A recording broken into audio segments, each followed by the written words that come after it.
జనా టైమ్స్ మాగలం ప్రజాపక్షం విజేత కంటి వైద్యశాల డాక్టర్ వి హజరత్ కుమారి గారి సారథ్యంలో ఎన్నో వేల మందికి కంటి చూపు ప్రసాదించి రోగులకు అత్యాధునిక వైద్యాన్ని అందిస్తున్నారు. ఈహెచ్ఎస్ ఆరోగ్యశ్రీ ఇన్సూరెన్స్ కంపెనీ సౌకర్యాలతో పాటు నిరుపేదలకు ప్రతిరోజు ఉదయం వైద్య సేవలు ఉచితంగా అందించబడును. వెంటనే సంప్రదించండి. విజేత కంటి వైద్యశాల, కెనరా బ్యాంక్ పక్కన, బాబు ఐస్ క్రీమ్ ఎదురువీధి, బృందావనం, నెల్లూరు.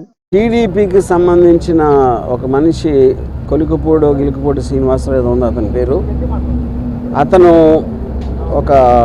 నన్ను చంపడానికి ఒక కాంట్రాక్ట్ ఇచ్చాడు లైవ్లో. నన్ను చంపిన హెడ్ కట్ చేసి తీసుకొస్తే ₹1,00,00,000 ఇస్తానని కాంట్రాక్ట్ ఇచ్చాడు. అది ఆ TV5 సాంబశివరావు నివారిస్తున్నట్టు నటిస్తానే 3 సార్లు తనతో రిపీట్ చేయించాడు. అంటే దాని అర్థం ఏంటంటే వాళ్ళిద్దరూ కుమ్ముక్కై ముందే ప్లాన్ చేసుకున్నట్టు క్లియర్గా అర్థమవుతుంది. మూడోది, దాని తర్వాత కంటిన్యూ చేశాడు డిస్కషన్. దాన్ని బట్టి కూడా అది ప్రూవ్ అవుతుంది. ఇంకా ఛానల్లో ఇలాంటి వ్యక్తులను పెట్టి ఇలాంటి ప్రసారాలు చేయిస్తానంటే 100% ఛానల్ ఓనర్ బిఆర్ నాయుడు గారు కూడా దాంట్లో కాన్స్పిరసీలో చేయి ఉందనేది నా బిలీఫు. దాని సందర్భంగా అది ఆ కంప్లైంట్ ఇవ్వడానికి నేను వచ్చాను ఇక్కడ డీజీపీ గారి దగ్గరికి. నేను దాసరి కిరణ్ కుమార్ మీ ఇద్దరం కంప్లైంట్ హ్యాండ్ ఓవర్ చేసాం. దానికి అప్రాప్రియేట్ యాక్షన్ వాళ్ళు దాంట్లో ఉన్న అన్ని పరిశీలించి వాళ్ళు తీసుకుంటారు. సో ఇది ఇక్కడ జరిగింది. బెదిరింపులు పట్టించుకుంది. ఇప్పుడు ఆల్రెడీ తను సోషల్ మీడియాలో నేను చేస్తాను అంటే నేను చెయ్యి అన్నట్టు చెప్తున్నాడు. మీకు మర్డర్ చేయటం కన్నా వేరే వాళ్ళని ఇన్స్పైర్ చేస్తున్నారు మీరు. ఎందుకంటే ఇప్పుడు మీకు కిరాయి హంతకులా వీళ్ళ డబ్బులు ఇస్తే ఎవరు చేస్తారు? కిరాయి హంతకులు చేస్తారు. వాడిని చంపితే ఇంత డబ్బులు ఇస్తాను అని ఎంతమంది ఎక్కడెక్కడ ఎలా ఇన్స్పైర్ అవుతారని మనకు ఎట్లా తెలుస్తుంది? సో అలాంటిది మీరు టీవీలో చెప్పించడం కానీ చెప్పడానికి అవకాశం ఇవ్వటం అనేది మేజర్ క్రైమ్ అనేది మా ఉద్దేశం. అది కంప్లైంట్ దాని గురించి. అంటే ఇప్పుడు కూడా చాలా కాంట్రవర్సీలు వచ్చాయి. ఇప్పుడు కూడా కంప్లైంట్ రామ్ గోపాల్ వర్మ గారు ఇప్పుడు తొలిసారిగా కంప్లైంట్. అది ఎప్పుడు నన్ను చంపడానికి ఎవరు ఇవ్వలేదండి కాంట్రాక్టు. అది తొలిసారి ఇచ్చారు కాబట్టి నేను కూడా తొలిసారి కంప్లైంట్ ఇస్తున్నాను. ఇప్పుడు సినిమా రిలీజ్ అనేది అది ఇంకా కోర్టులో ఉంది. ఆ కోర్టులోది రేపు ఎల్లుండా తెలుస్తుంది. దాన్ని బట్టి ఉంటుంది. సబ్ జుడిస్ కాబట్టి అది నేను చెప్పలేను. చంద్రబాబు లేకపోతే ఆ పార్టీకి వ్యతిరేకంగా వ్యూహం అనే సినిమాని జగన్ అనుగుణం తీసుకున్నారు కాబట్టి మీ మీద ఇలాంటి వ్యాఖ్యలు కానీ ఎవరైనా డిబేట్ జరుగుతుంది అనుకుంటున్నారు. ఇప్పుడు పాయింట్ ఏంటంటే పొద్దున్న లెగిస్తే లోకేష్ జగన్ సైకో, జగన్ బాబాని చంపేశాడు, జగన్ అది చేశాడు, అతను ఎవడో మర్డరు, ఇతను ఎవడో దొంగ, అతను ఎవడో స్మగ్లరు అని పొద్దున్న లెగిస్తే ఆయన మాట్లాడేదే వేరే వాళ్ళని విమర్శించడం లేకపోతే ఎలిగేషన్స్ చేయటం. అలాంటిది వ్యూహం సినిమాలో ఏదో చూపించేస్తున్నానని వాళ్ళు ఊహించుకుని వాళ్ళు చేసేదే నేను చేస్తున్నానని చెప్పడానికి వాళ్ళకి అసలు ఏ విధంగా రైట్ ఉంది అనేది బిగ్గర్ క్వశ్చన్. అది వ్యూహం అనే సినిమా ఒక పొలిటికల్ కామెంట్, అది పొలిటికల్ ఒపీనియన్ నాది. దేశంలో ప్రతి ఒక్కరు ఉన్నట్టే మీరు తెల్లారు లేస్తే మీరు డిబేట్లో మాట్లాడచ్చు, న్యూస్ పేపర్లో రాయొచ్చు, లేకపోతే బుక్ రాయొచ్చు, న్యూస్ పేపర్లో కాలం చేయొచ్చు, ఒకళ్ళిద్దరితో మాట్లాడుకోవచ్చు, ట్వీట్ పెట్టచ్చు, అలాగే సినిమా తీయచ్చు. అన్నీ కూడా మాధ్యమాలు. కంటెంట్ అనేది ఎక్స్ప్రెస్ చేయడానికి నాకే కాదు ఎవరికైనా రైట్ ఉంటుంది. అదే నేను చేస్తున్నాను.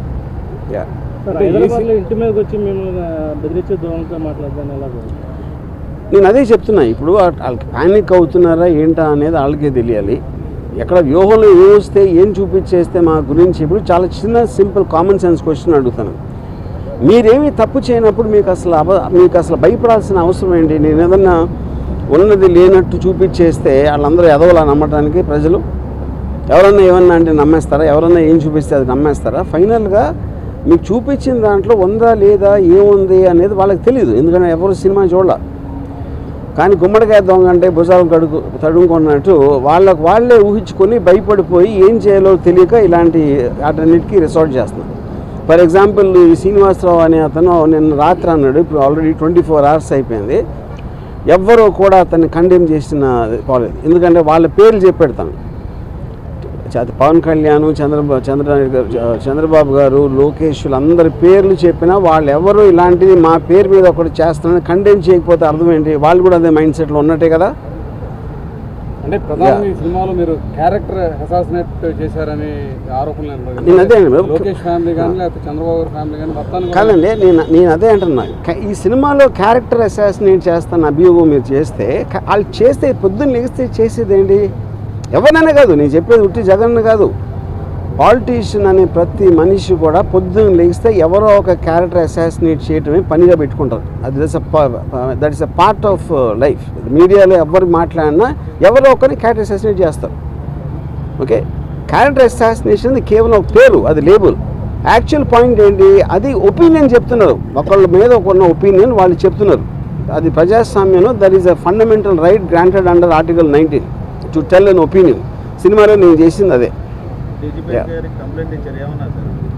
ఆబ్వియస్లీ వాళ్ళ ప్రాసెస్, వాళ్ళ ప్రొసీజర్ ఉంటుంది, దాన్ని బట్టి వాళ్ళు దే విల్ టేక్ యాక్షన్. నేను ఇచ్చింది మన Srinivasarao, Sambasivarao anchor, TV5 channel owner B R Naidu, వీళ్ళు ముగ్గురు మీద ఇచ్చింది.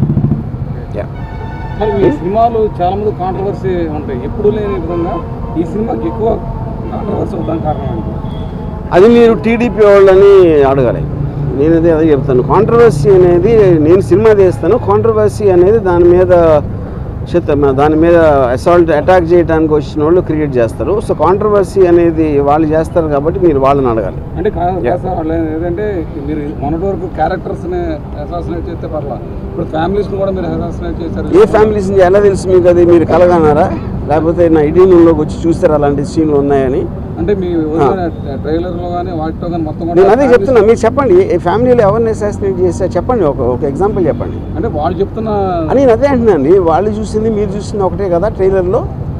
నేను కొన్ని సపరేట్గా వాళ్ళకి పంపించలేదు కదా సినిమాని చూడటానికి. Yeah okay. ఈ రామోదోగ క్రియేషన్స్ మీద కూడా ఆర్ఆర్ లోకేష్ కంప్లైంట్ చేశారు, దాని మీద మీరు ఏమైనా లీగల్ వెళ్ళబోతున్నారు? రేపు మార్నింగ్ హైకోర్టులో దాని మీద విచారణ జరుగుతుంది. వెయిట్ అండ్ సీ, చూద్దాం. అనుకున్న టైం సినిమా రిలీజ్ అయితే అనుకుంటున్నారా? ఇప్పుడు అది నేను కోర్టు గురించి కామెంట్ చేసినట్టు ఉంటుంది. కోర్టు అనేది తేల్చకుండా నేను చెప్పలేను, అది పరిధి ఉంది కాబట్టి. Yeah thank you.